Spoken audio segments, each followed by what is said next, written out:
somebody who's described as one of the hardest working men in comedy, Ben Schwartz.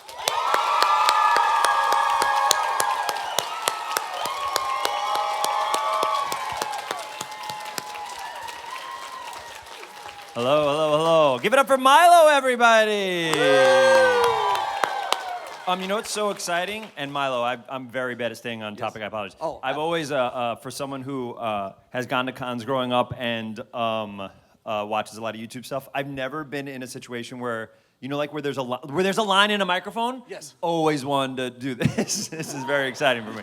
So I'm very excited for this part too and to hear everybody's questions. But first, let's hear your terrible questions. Let's hear my terrible questions. As mentioned, one of the hardest working men. You're in the middle of a comedy tour. I am. And you're taking a break from that to be here in Raleigh? Yeah. Yes. And for anybody who, I've played Durham twice and have loved North Carolina, so I really appreciate this place. I played the DPAC twice and sold it out both times, and the audiences have been amazing. I did not know much about North Carolina, played it once, I was like, I think I'm gonna go back, and came back, and we've had a great time, so we're just gonna keep coming back here. Woo! Yeah. You know, when we get our schedules, it's always a scuttlebutt. Hey, who are you hosting this weekend? Who are you hosting? And you know, people have been asking me, and I, of course, mention your name. And the project that people want to talk about most when I talk to them, not Sonic, not Parks and Rec, but the earliest show. That's not true. 100% true. can't- Any earliest show fans out there? That's like a fourth of the audience. Watch this, just to show you how wrong you are. Right. Ready? Any Sonic fans out there? I'm talking about folks within the industry in the green room. And things like that. It makes me so happy. Earliest Show is a show that I wrote, directed, and starred in with Lauren Lapkus for Funny or Die, and we did it for the internet. And it got 2 Emmy nominations, which is crazy for like a short, like for like something that we did for fun. And I've been desperately trying to make it come back for a very long time. So I've been desperately waiting for it to come back. I have just know for a very long time I have desperately been trying. So maybe one day, hopefully. Maybe one day. You mentioned a couple Emmy nominations, but you also won an Emmy. I won an Emmy, yeah. You. I won an Emmy for playing Walter White in Breaking Bad. Crazy. And thank you. Yeah. But you won an award for writing about an award show. Yes, I won an Emmy for writing the opening musical number for the Oscars. Right. I wrote it with Dan Harmon, who created Rick and Morty, and Rob Schraub, who's a genius as well. And we wrote it when Hugh Jackman was hosting. So do you have your own trophy? I have my own trophy. Ooh, what do you do with it? I put crackers on it. It was in my kitchen for a long time. When I got that trophy, I did not have much money, and I was living in a pretty small apartment and maybe not the best place, and so. I kind of hid it in the kitchen just because I didn't want to like put it on display and then someone be like, I want that. So I would put my crackers and stuff on there. And I'm going to tell you something. As a comedian, I thought that was a funny bit. As a human being, terrible. The salt messed up the Emmy. So there's little things through it. But then it makes me know that like it just reminds me of that time and everything, and it's lovely. So my Emmy is like that wonderful statue, but like little salty things coming down her wings. But that's how I know that it's mine. But that's how you know it's yours. Yes. So nobody's ever. By the way, these are already great questions. Well, thank you. Let's see. You're gonna drop the ball. I'm gonna blow it here. Yeah. But you are 25% of the way to an EGOT. Yes, I am. And listen. You may laugh, but I mean, you won an award for writing, theoretically, a musical, which means you could expand that further. That, by the way, And get to a Tony, which would then you'd be 50% of the way there. you are my mom, I think. I feel like this is what my mom would say. You're like halfway. You basically have a Tony. I'm gonna tell my friends you have a Tony. That's very kind of you. I've never thought the idea of winning one of the awards and being like, you're 25% of the way there. 25% of the way there. You're the most positive person I've ever heard. In my head, I'm like, oh, that's never gonna happen. But maybe. Have you thought about expanding that writing out further, either by yourself with the team and working on a full musical? Musical? Yeah. Whoa. There's a show I did called Afterparty where I got to sing nice. Where I got to sing a bunch of songs, which was very, very exciting. Very, very exciting. But to write a full musical, man, I know some people that are very good at that, and I'm in awe of what they do. I can't. Sometimes you see people who are like the best at what they do, and you're like, oh, I can never, in a million years, never do that. But maybe, I don't know, maybe one day. Do you want to write a musical? I do want to write a musical. Sure, let's just write a musical. Let's just, all right, we'll do it right after this. right after this. Right we're after, right after this, we're just yeah, gonna yeah, go. yeah, yeah. Oh, I mean, I am a big musical fan, theater fan, and of course, one of the big things that is popular right now is turning pop culture, television shows, movies into musicals. Oh, like, yeah. You know, Mean Girls, Death Back to Becomes the Future, Her. Death Becomes Her, Outsiders. Is there a favorite movie or television show that you had when you were younger that you would like to see get Turn into a musical? Yeah. Oh my God, this is an incredible question. Because I'm just trying to think. The first thing I thought of was Meet the Feebles, but we can't do that. God, that's an old reference, but a Peter Jackson reference, so some Comic-Con people must know that.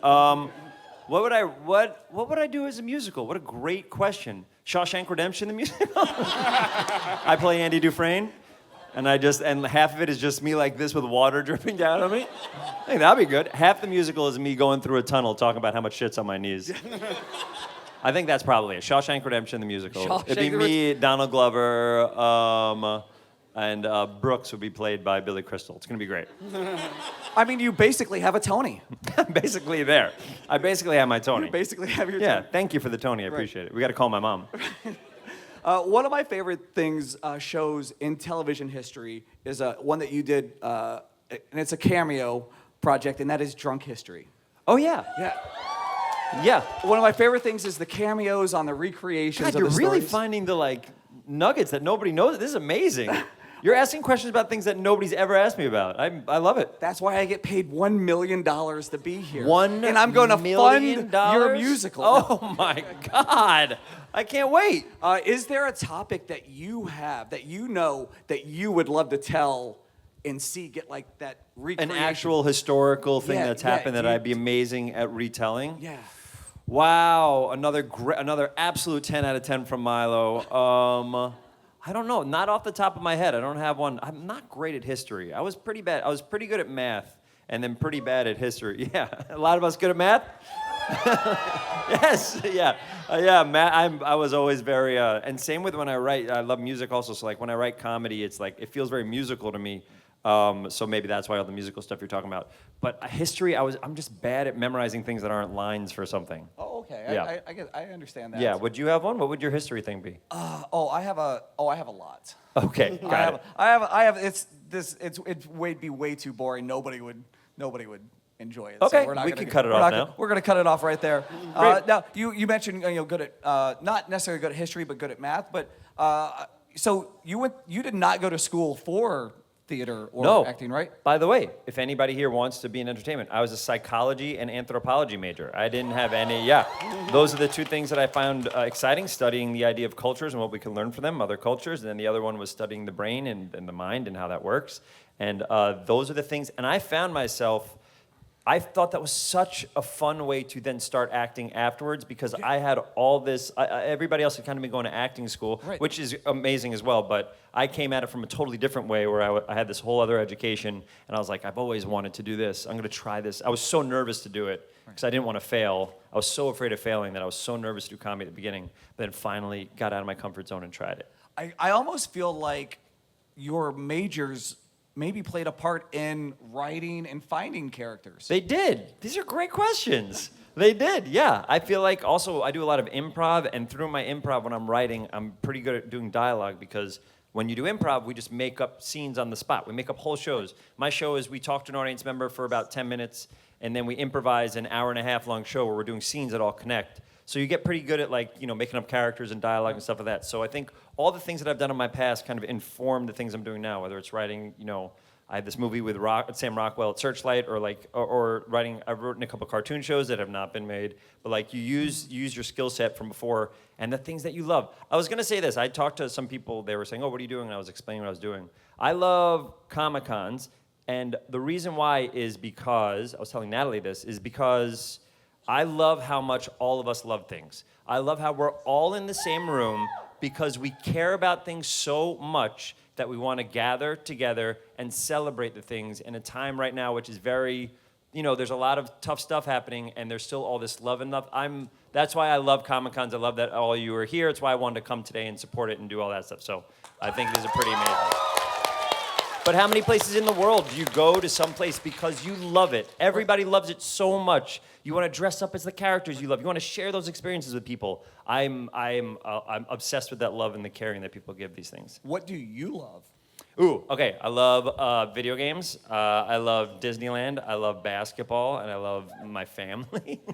But those are when I was a kid. I mean, cartoons to me were the Disney afternoon growing up to me was an enormous deal. 100%. Enormous, and that's like the OG one, which was like it was like Gummy Bears, and then DuckTales, Tailspin.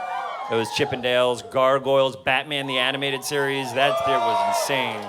Darkwing Duck, like I basically that to me every day after school and it was playing Nintendo, then Super Nintendo and Genesis. I would have to go to the Fernandez's because we couldn't afford a Genesis, but we would play the Genesis over there, and so that was an enormous way that informed me growing up. Cartoons, video games. That's also another reason why I love these as well, because it's all the things that I like. Some people will come up to my table and be like, "Hey, can you sign this toy?" And I'm like, "Oh my God, I haven't seen this one." I'll be like so excited just to see. Yeah. So I'm excited to be out there. I don't know, any DuckTales fans out there? So before we get to our You did first a question great here. job. I know this is what you do, but you're very good at this. Oh, well, thank you. You did If a you great could job. look right there into that camera right there in the Yeah, back. Milo, you did a great job. Before we get to our question, I'm going to ask one last question, and that is, do you still get starstruck at all? Do you still fanboy out? Oh and yeah, stuff? of course. About everybody, about anything. Oh, by the way, yesterday Susan Sarandon and Gina Davis were here. Yeah. I saw them. You see Thelma and Louise at the table next to you. I'm like, oh my goodness.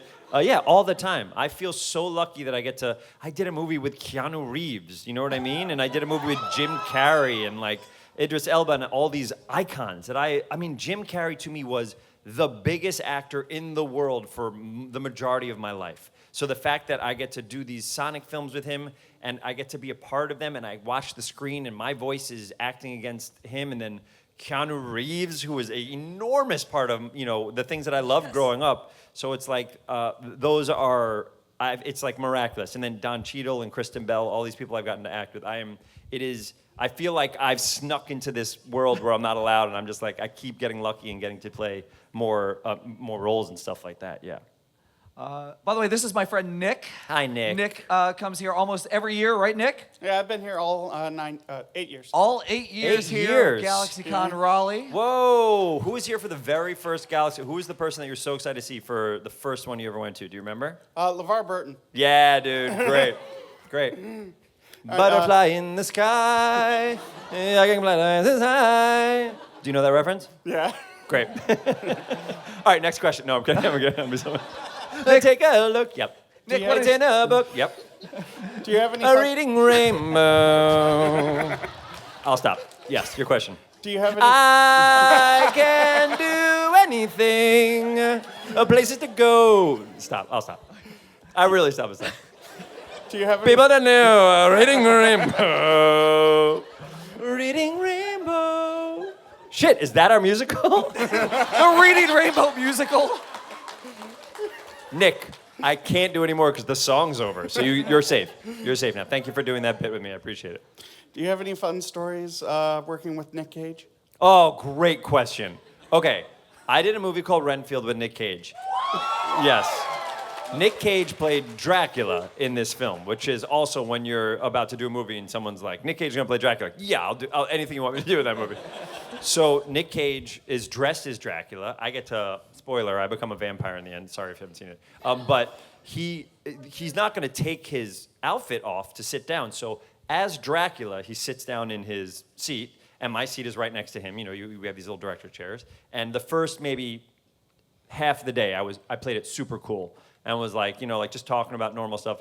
And then while he's dressed as Dracula, I'm like, and so the movie adaptation, what do you think? And just started asking him questions about his entire filmography. And he was so awesome about it and so cool. And he's just a film nerd like us. He loves movies, so he couldn't wait to talk about that stuff. So for me, the coolest part of that experience was sitting next to Nick Cage dressed as Dracula, talking about a Charlie Kaufman film. That was like one of the highlights. All right, thank you. Nick, great question, Nick. Hello, what's your name? Hello, I'm Lila. Hi, Lila. How are you? Great, Dewey. I see the Dewey in the bag. Oh, I've got a couple. I've got a couple on couple? me. Oh, my I like good- to keep at least a few on me at all times. Heck yeah, you got to. You got to Oh, have a yeah, Dewey yeah. on you at all times. Oh, yeah, that's my life motto. I get it. I get it. Listen, okay. Milo over here, he kind of already answered part of it. part of Okay. it. He screwed it However- up for you. Just a I'm little sorry. bit. Just a little bit. And that's I'll classic. leave. That's classic Milo. Okay, sorry. Yes, No, I'll listen. make a totally different answer. The one I gave Milo was Oh, bullshit. Yeah. Oh, yeah, exactly.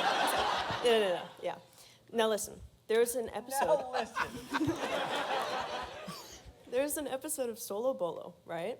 Where you, Solo Bolo is something on Solo. Comedy Bang Bang where me and Scott Ackerman do. Where just the two of us Yes. just talk. So there might have already been 6 sentences that half the audience don't understand, but that's great. It's a podcast, a comedy podcast. Right. Got it. good old Scotty Ock. Yeah, Scotty Ox. Yes. So you offhandedly mentioned, and I don't know if I'm hallucinating this or if I made this up. Okay. I don't think I did. Okay. But you mentioned that you were offered the role of the dentist in Little Shop. Yes. But in Pasadena, at the Ooh. Pasadena Playhouse. It wasn't on Broadway. Yes. Okay, before listen- everybody gets excited about this goddamn Tony I'm getting. It was Pasadena Playhouse, and I was filming something at the time. Yes? It's award season. It's award season, everybody. Get your Someone votes give- in. If any of you out someone here are give this man Tony a voters. Tony. Yeah, sorry. What if we? Wait, this is great. Keep going. Would there be a different character, like say Marty McFly, that you would be wanting to play on Broadway or something like that? You know, I'm so afraid that I've done voiceover for a very long time, and I played a lot of young characters. Like Randy Cunningham, I was young, and I played it was a very young character, so I had to put my voice like 100 octaves above, and I really strained my vocal cord. If you think about all the voiceover things I've done, I play a lot of young characters, and I'm terrified that if I had to do a show twice or 8 times a week, if I could sing like, but let's say my chords are amazing and I could do it, playing Seymour in Little Shop would be yes. amazing. It's a solo bolo tradition. You It have would to- be amazing. And the dentist is an amazing role as well. I just couldn't, I wasn't available. But the Seymour to me, when I was a kid at Little Shop of Horrors with Rick Moranis was an enormous deal. I loved that musical growing up. But also I love so many musicals. Yeah. I just saw Maybe Happy Ending a few months ago. So good. Everything is so good. My mom she was a Bronx school teacher, a public Bronx school teacher for 50 years. So I would always try to see musicals with her. And then when I started to make enough money, anytime I came to New York, I'd bring her to one. So every year I get to see 1 or 2. So it's been really, really fun. But Seymour would be Yeah. pretty cool. Yeah. Yeah. Great question. Thank you. I think we're gonna all pool our money together to buy a for your consideration billboard in LA. So it is award season. Hello. Like that. It is award season. Hey, how are you? What's your name? Pretty good. What's your name? Lola. Hi, Lola. Hi. What would be your if there was no restrictions, your dream project to work on anything? Oh my goodness. All right. Well, listen. Ben Schwartz the movie probably. Okay. Well, it's bad. I don't think this is the right place for me to say this, but if we're okay. I like comic books a lot. When I was a kid, I read a lot of Marvel. The Infinity Gauntlet franchise, those comic books were huge when I was a kid. And I collected all the Marvel cards, Series 1, Series 2. I have them all at home. I collected them when I was a kid, and I even buy wax packs now, even to break and stuff like that. So there's a series of Marvel characters. If I was younger, Spider-Man would be probably the best. But there's a character in the DC universe now that I think would be great for a comedian to play, which is Plastic Man. I also think James Gunn is a genius. I think Superman was amazing, and whoever they pick is going to be amazing. Maybe I've already aged myself out, but Plastic Man to me could be the Deadpool of the DC universe, which I think would be pretty cool, where he can kind of break the fourth wall. And Elo Bryan was a thief, and I think it would just work really well. So that if I was getting to be a superhero, there's 1,000 Marvel. Plastic Man would be the DC. But you know what I'm really excited about? I have a couple movies that I've written. I'm really excited to get one greenlit where I could act in something I've written. So my voice is totally there on screen. So if this earlier show thing works out, that'll be one. I have this Sam Rockwell movie with Searchlight, if that works out, but the industry is pretty tough right now, so you never know what's really going to happen. But that would be a dream of mine, to get something I've written and to be able to say my own words and the world that I created to get out there, and then to be judged by everybody here in this room. That would be good. But if I was a superhero right now, Plastic Man. Marvel, if I was young enough, Spider-Man, dude. Spider-Man. And I'm from the Bronx, and so it's Yeah. like, I'm from the north part of the Bronx. But Spider-Man, was from New York, and, I always thought he was a little Jewish kid, too, so this is great. But yeah, great question. Hell yeah, thank you. Nice to meet you. I love that you're in the midst of writing movies because you've basically won an Oscar. Yeah, I basically got that Oscar. Right. I'm 3/4 of the way to EGOT in this meeting. Yeah. Hi, what's your name? Hi, my name is Christian. Hey, Christian. I'm Ben. Nice to meet you. I was wondering, for your character in Parks and Rec, Jean-Ralphio, like, did you go to like high school or college with a couple of Jean-Ralphios? Was that like inspiration? No, I mean, there's a lot of Jean-Ralphios out there. One of my favorite things to play is the arrogant idiot, like the person who doesn't know, the person that thinks he's nailing it but has no idea he's not. That's one of my favorite types of characters to play. So he was kind of on the page, and then we would do things in parks called fun runs, which is after we got it, we could kind of do whatever we want and play with it. And that's where I slowly got confidence. If you watch that character from the beginning to the end, at the beginning, he's almost a normal person. Yeah. And then by the end, he's a full cartoon character. Mike sure has him like popping up behind the couch. Like he doesn't even walk into rooms. He just exists in the room. I hit my hair, I would grow out my hair as much as I could so they can make it look as insane as possible. But like I would get to bring flourishes to it. Like it would say like the worst, and then it would say sing-songy, and then I would figure out what I wanted to do with that at the time. So that's kind of it. But I don't know if I knew any. It wasn't based on anybody. It was just based on the whole idea of people thinking they're nailing it and not. Yeah. Thank you. Nice to meet you, buddy. Hi, what's your name? Whoa, look how long this line is. We're gonna answer all these questions? We're gonna try. Hell yeah. All right. I'm sorry, I'm making these answers like we're gonna be here for 7 hours. Go. All right, I'll make this quick. What's Hello. your name? My name is Jan. You don't have to be quick. Hi, Jan. Nice to meet you. Thank you. I've been playing a small game called Deltarune, right? What's that? Role-playing game that has a lot of emotions, and it's really fun. Recommend. I've been trying to... Wait, is it PC or is it console? All consoles so far. On Steam? Or yeah, it's what? on Steam, Switch, Xbox, I believe right now. Is it PS4. tell me what the role-playing looks like. Give me a game that is comparable to. Think of Earthbound. Oh, wow, You know really? that? Very similar to Earthbound, but with its own vibes. What I want to talk about is that there is a secret boss in there that I've been trying to not get hit by at all, just for one line of dialogue, and that makes me question, since you're a gamer, what has been your hardest gaming moment you've done or you can remember? This is a great fucking question. This is a great question. Holy shit. Oh my God. Okay, all right. Hardest gaming moments. Okay, there's a board in the original Teenage Mutant Ninja Turtles where we have to swim underwater. It is so impossible. You have to like break these bombs or whatever. There's also a board in the original Battletoads where you're on jet skis, which is hilariously hard. These are moments that I remember like over and over and over again. There's some. I just beat Final Fantasy II again, American version, and it doesn't really get hard to like near the end. But I'm trying to think. Seven had a couple hard boss in there. I'm trying to think of something that stuck me. Oh, okay. In Final Fantasy III American version, there's a board. Sorry, I'm very old. There's a part of the game where you have to go up this almost like a hotel type thing, and it was near impossible to do. There's also a level in 2 where you can't use magic. I think which is impossible as well. But those are like the ones that I remember over and over again because. The reason why I remember those is because when you finally do it, and we had something called Game Genie, and there weren't guides. It was Nintendo Power when I was a kid, but I really love the idea of beating stuff without looking. Like, I want to do it myself. So when you finally, I put in hours to beat these levels and boards and moments and games, and when you finally do it, there's such triumph to it that I remember those moments of, triumph. Or beating Final Fantasy VII because it was, the longest game I ever played, or, you know what I mean? Even some of the Breath of the Wild took a fucking while too. That game is no joke, man. 120 hours, yeah. Yeah, man. I put in real work. Hollow Knight took a long time too. Oh my God. That game was very hard. By the way, have you guys ever played Ori and the Blind Forest, or Ori Will of the Wisps? I think those for people who've never played games before that I'm trying to get to play games, I usually tell them to play inside because you can beat in 4 hours. But both Oris, I think, are so beautiful and so lovely. I really recommend those people who've been playing for a bit. And then Chrono Trigger, if anybody's never played Chrono Trigger. But yeah, those are those boards when I was a kid that I remember over and over again dying, over and over and over again. All right. Thank you. Thank you. Hello. Hi. Hi, your how name? are you? What's your name? I'm Sydney. I'm Ben. Nice to meet you, Sydney. Oh, I didn't know. All right, so first blue-coded character question of the day. Can't wait. You have played 3 blue-coded I want them all. quippy I want to characters. collect them all. Yeah. It is insane I wasn't every character in the Smurfs movie.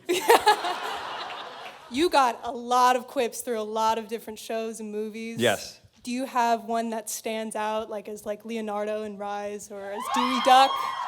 Leonardo and Rise, there's a couple times where they just let me do. There's one time where he's like, he has some sort of like phase. He has like, it's almost like he's drunk when he comes in. Oh, you mean when he ate the like poisoned Yeah, that's like, right. like pizza truffles and or he whatever? comes into I think he comes into a chef. He comes into a restaurant or something, right? Yeah, yeah. And he's like, yeah, I remember doing that and just absolutely adoring it. There's also in the Ninja Turtles in the Rise movie, I loved being really dramatic and gritty and like really going through some stuff as Leo. I loved doing that stuff. The first time I said "Gotta go fast" on Sonic was very emotional because I was such a fan of the character and I really want to make the fans happy and I want it to be good. And there's in Sonic 3, there's a couple real moments where it's like, anytime there's like a heartbreak moment for Sonic and I want people to really connect with him as like, say it again? Sure, there you go. But it's like when I really want him to connect, like there's a scene with Knuckles or there's a scene where almost Tom, when it looks like Tom is really hurt.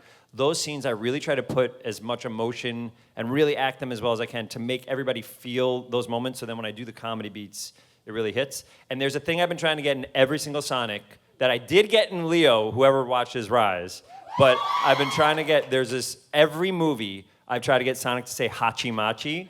Oh my. I'm not even doing a bit. Every single movie, Jeff goes, no way. So But you he think you're told gonna me if we keep making movies, he'll give me at least one Hachi Machi. Sonic 10? Sonic 10, yeah, Sonic X. When we get to Sonic X, yeah. Oh, It's thank going to be a God. crossover. Sonic X and Mega Man X is going to be great. Oh, I'm so excited. All right, thank I'm you. kidding, by the way. I don't know if Mega Man, I don't know anything about Mega Man. Oh, he's blue. I'll play him. Great. Great question. Hi, how are you? Hello, What's your name? my name is Dash. Hi, Dash. How are you? Good. And my question is, with characters like Leo and Sonic, there's so much confidence and arrogance and such an immense attitude that can go both negative and positive. How do you get the emotional tools to bring out that confidence and that hype? That's a great question, because in my normal life, all I want to try to do is bring kindness to people. If anybody's come to my booth or anything like that, I really just want to try to connect and have a wonderful experience. I'm coming to your booth later. Oh, heck yeah. I'm going to be real mean to you. No.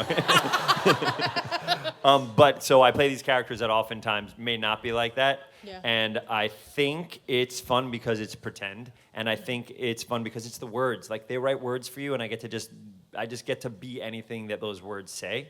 But there's a lot of fun in being super confident. I'm sure a lot of us here have moments where we do not feel confident at all. Say it again? There you go. So it's like a lot of us are always awkward or we have things like that, and I have an incredible amount of moments like that in my life. But then you find the way to be confident in moments that you need to be confident. I'm always impressed at my own body and other people's bodies when it's like, when I really need to be something in that moment, I try to find that thing to be. So I think I can do that. But there's a lot of fun. I think and this isn't you're not talking about being arrogant. The whole idea is being confident in these roles, Yeah. right? Yeah, I think arrogance is a whole different thing. But being confident within yourself to do something or do something, I think that's a huge tool that any of us can use in our little Batman utility belt. Thank you so much. Thank you. All right, we're going to try to get through as many as possible. We only have about 15 Is this the minutes line? left. Where does the line end? Raise your hand if you're still in line for the Okay, we'll get close. very ambitious. Hello. Hello. Hi. I'm Mac. I'm Ben. Nice to meet you, Mac. Nice to meet you too. If you were to ever host your own podcast again, shout out to the Wind Down. Oh my Right? God, I love Comic-Cons. You are referencing a wine podcast I did 10 years ago. Yeah. I love this place that I thought that nobody listened to. Yeah, I but sat through great. all of it. Okay, great. And I guess like parts of Murders in HQ, that was newer. I heard Yeah, that's that true. one. What would it be about, and who would you feature on it? Ooh, I think it's funny because I've been asked many times to host a podcast from different places. There's one time, sorry, there's a ghost. There's one time I don't know if this will happen. Someone came to me about a video game type thing. I thought that would be very fun. So that might, maybe. And the other one was, I think it would have to be getting people in the industry that I know that maybe we would be excited about to hear or see, and interviewing them, but also having some form of improv within there. Like, it could go anywhere. Like the podcast, anything could happen. Like, those are the ideas that I was like, oh, it's just if I'm touring and it's hard to then try to find 52 days to make 52 episodes. But I love dropping in other people's podcasts still. Like, I do them all the time. But I don't know. It has definitely been. I've thought about it more recently than ever because it's been offered to me a couple times, and I'm like, oh man, it's just a lot of work. Yeah. Do you listen to podcasts? Are podcasts are huge right now? I have a real question. When people listen to podcasts, do you watch them on YouTube or do you listen? I'm going to give you 2 times a clap. You just listen. You watch them on YouTube. All right, nobody cares. All right, great. Good, I just did my research on why I'm probably not going to do a podcast. But great question. Okay, yeah, thank you. Nice to meet you. You too. The video game one might be something, like a limited, you know what, I want to do a limited one. That would be Like I do 12 episodes of something, that'd be great. You should. I love that, yeah, that'd be cool. Hi, what's your Hi, name? how are you? Hello, my name is Nick. Hi, Nick. Hi. My question is, from your Ben Schwartz and Friends shows, Yeah. what crowd story from your shows stuck with you the most? Maybe like in the last year? What a great question. Okay, so in my shows, Ben Schwartz and Friends, which is my touring improv show, we ask the audience about the most exciting night or day of their life. And then we talk to random people that we've never met, and then we improvise off of. There's been some great ones. One was that someone got married at a Taco Bell. There's a Taco Bell where literally they have an ordained person there and they marry you and it's a whole wedding thing. That one was really fun. What's so funny? I do so many shows that they just disappear so quickly. There's one person who snuck into a John Legend concert, and then when we told the story, someone else in the audience is like, "So did I!" And I was like, "What?" And it turned out like 5 people in the audience had snuck into John Legend concerts. That was a very fun time. What else? You know what's funny? It's not even the story is awesome, but it's usually the person that's telling the story. If someone's just themselves and cool and all that stuff, it's so much fun. If someone's trying too hard to be funny or whatever, it's usually a bit harder. So I just remember human beings being awesome and stuff like that. Yeah. Great question though. Thank you so much. Thank you. Nice to meet you. Hey, what's up? Hello. You're a trophy. Yeah. Tell everybody what you are. My name is Kylie. Hi, Kylie. And you're dressed as? Trophy from Inanimate Insanity. See? Aren't you impressed? Okay. So, what is your favorite parts or aspects about Sonic, Knuckles, and Tails? Ooh, okay. I'll start with Tails. My favorite aspect of Tails is Colleen. Colleen, I think, is a genius. I think Colleen O'Shaughnessy, I think she's a genius.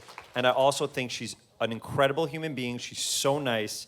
And she brings that character in totality to life. So anytime I think of Tails, I think of Colleen, and it makes me smile. I think she crushes that character. She's so good at that character. Knuckles to me is almost like if it's Guardians, it's Dave Bautista kind of almost. You know what I mean? So it's I love the energy that Idris brings to Knuckles. I love the all brawn, just going through stuff without totally thinking about it.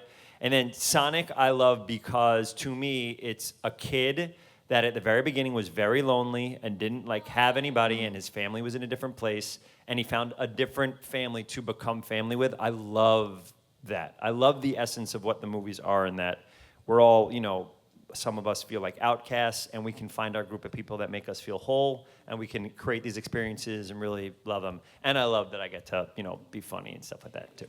That's great. That's great. Thank you so much. Thank you. Thank you. Hi, how are you? Hi, what's your name? Good. Sadie Marshall. Hi, Sadie Marshall. If you were a chicken, what would your name be? Great. If I was a chicken, what would my name be? This is, of course, the most important question, and I'm really going to think about it. What did you say? Someone said Ben Schwartz. I think if I was a chicken, it could be. I think if I was a chicken, tell me what I look like, and I'll tell you. Am I yellow? Am I like a yellow, am I like a rubber chicken? Am I like a, Tell me what I look like, and I'll tell you what my name is. A yellowish chicken. Yeah, yellowish chicken. Yeah, I shouldn't have asked. I knew. I think my name would be. Can I be honest? I think it would probably be Bernice. I don't know why. Maybe because Bert has a pigeon named Bernice from Bert and Ernie, Sesame Street. God, yes. It could be that. I think it'd be Bernice. And I think Alright. it's the most important question I've answered today. Because we have chickens, so we're gonna name you one of them. Oh, really? Okay, then call it Ben. All right. All right. Thank you. Nice to meet you. Hi. What's your name? Oh, you might have to bring it off, I'll maybe. get it for you. Okay. If I can. You go, Juju. Hi. Hi, How are you? What's your name? Julian. Hi, Julian. How old are you? 10. Whoa. Nice to meet you, Julian. I have a question. I can't wait. How does it feel to be the main character in Sonic? It feels so cool. I feel so honored. I feel so happy. I feel like when I was a kid, I played Sonic growing up, and the fact that I could be maybe to you or someone that you know, the version of Sonic that they see for the first time, that gets them to love this, and then see Roger or Jaleel and see their Sonics, it makes me so happy. It makes me emotional. It makes me excited. When I see someone like you dressed up as Sonic, or if I'm somewhere and I see someone with a Sonic shirt, it makes me feel so honored to even be in the universe of what that is. I think it's so special. I feel very, very happy for it. I have a drawing. Whoa! Can you leave it here? And I'll check it on the way out. That looks so cool, man. Thanks, Julian. I appreciate it, buddy. He wanted to give it to you. Thank you. I appreciate it. It's beautiful. Hi, I'm Julian's sister. I'm Bethany. Hi, Bethany. Hello, we're matching. Got a little shadow right Heck here.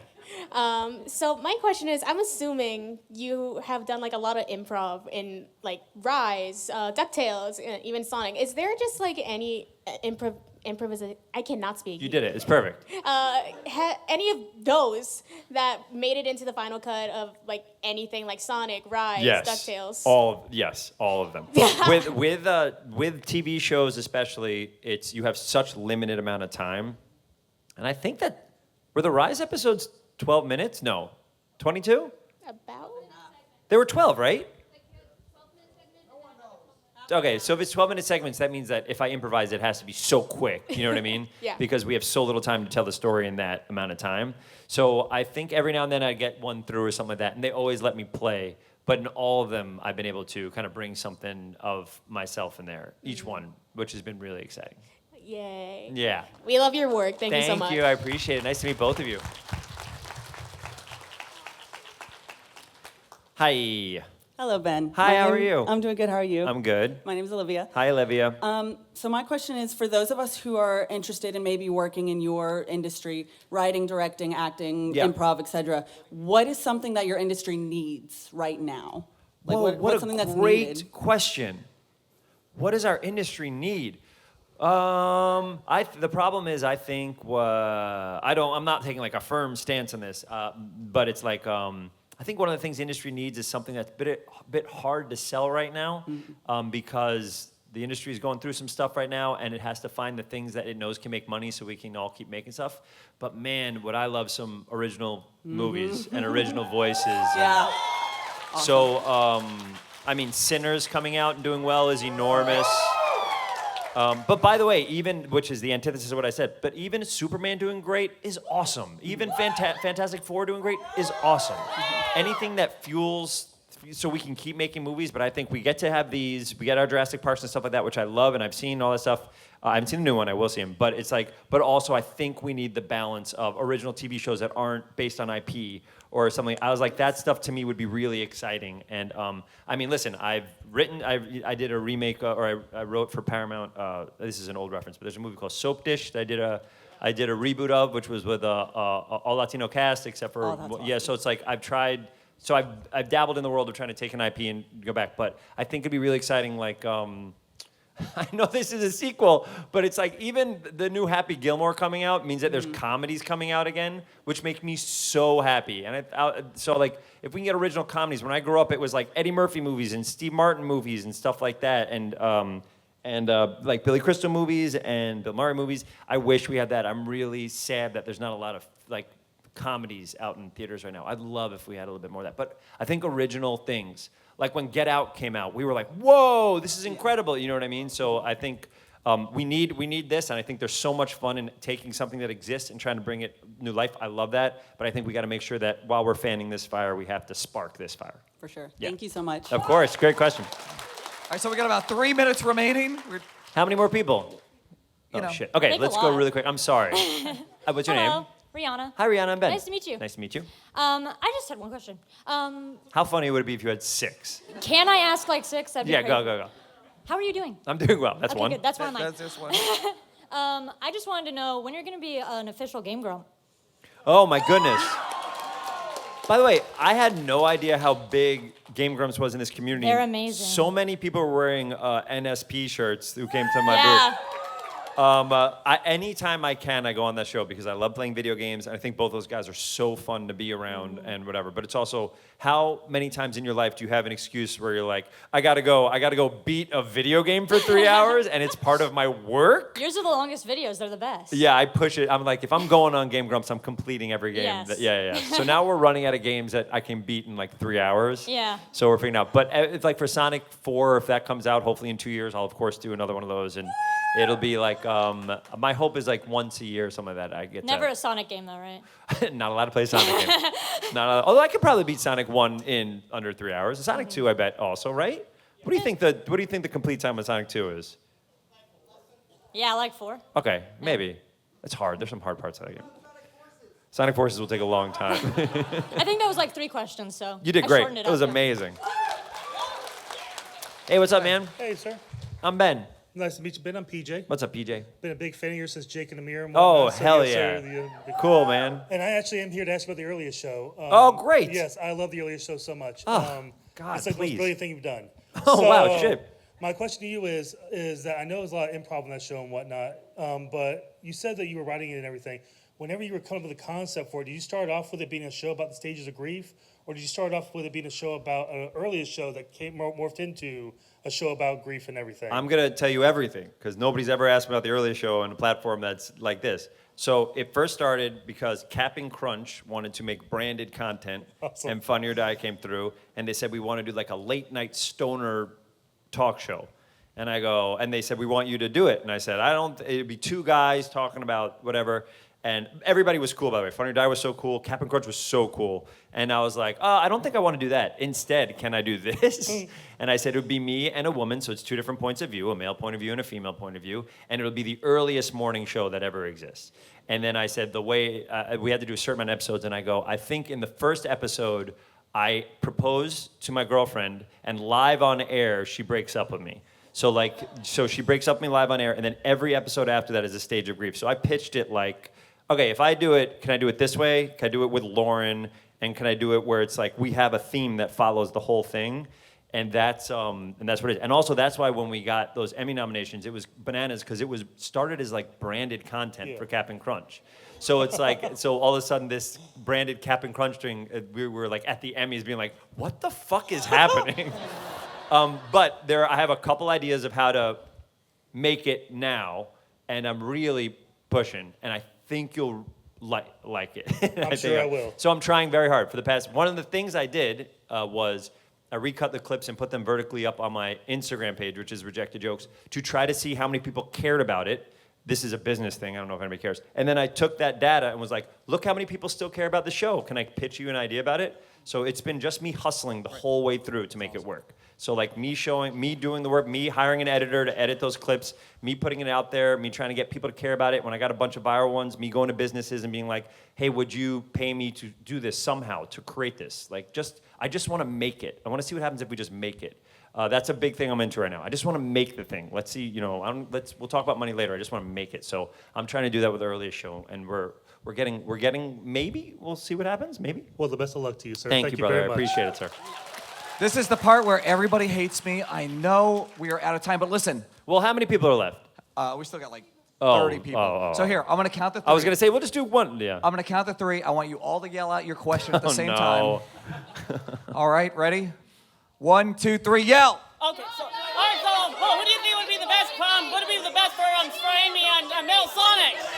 Yeah, for Amy and Sonic. This is how Got this it. I got them all. I go. Yeah. So my chicken name would be M.O.D.O.K Schwartz because I'm a chicken.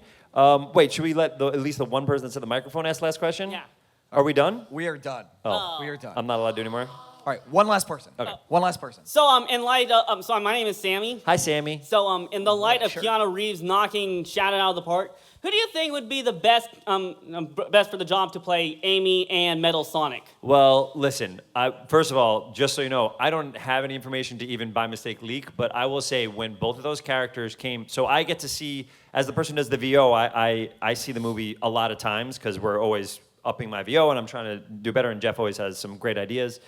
So when I saw the final cut sequence and saw that Amy and Metal, sorry, spoiler for 3, I hope everybody saw it, but Amy, Rose, and Metal Sonic at the end of 3.